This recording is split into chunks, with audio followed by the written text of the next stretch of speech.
हम भोजपुरी सिंगर शेखर राजेश के आप लोगों के बीच में एगो नया सेट सॉन्ग फिर सुनाए जा रहा बनी। अगर अच्छा लगी तो हमारे चैनल के आप लोग सब्सक्राइब जरूर करब जा।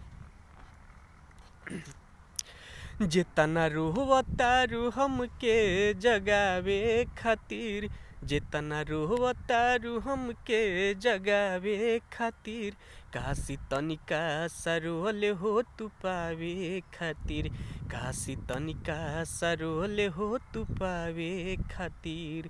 जेतना रोहतारू हमके जगावे खातिर, जेतना रोहतारू हमके जगावे खातिर, काशी तनिका सरोल हो तू पावे खातिर, काशी तनिका सरोल हो तू पावे खातिर।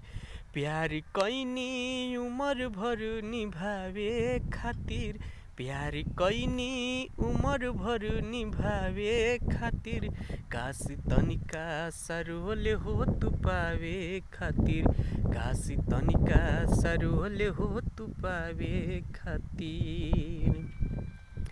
तोहरा जिंदगी से लगोरी हट गईनी हो, रेलगाड़िए के नीचे आके कट गईनी हो। तोहरा जिंदगी से लगोरी हट गईनी हो, रेलगाड़िए के नीचे आके कट गईनी हो।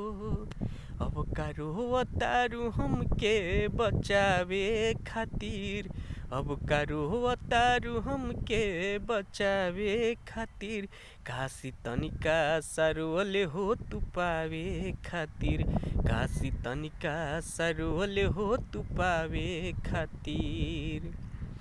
हमरा घर भर के लोग तोहके जानत रहे, हमर मम्मी पतोह तोहके मानत रहे।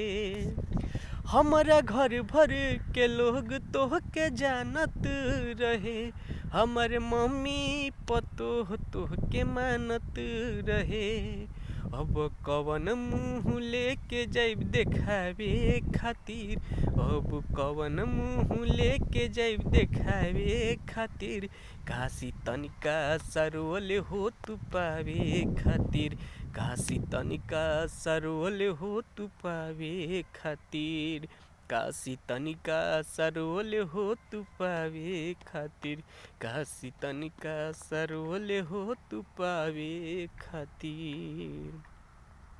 अगर वीडियो अच्छा लगे तो हमारे चैनल के सब्सक्राइब लाइक जरूर कर देव जा।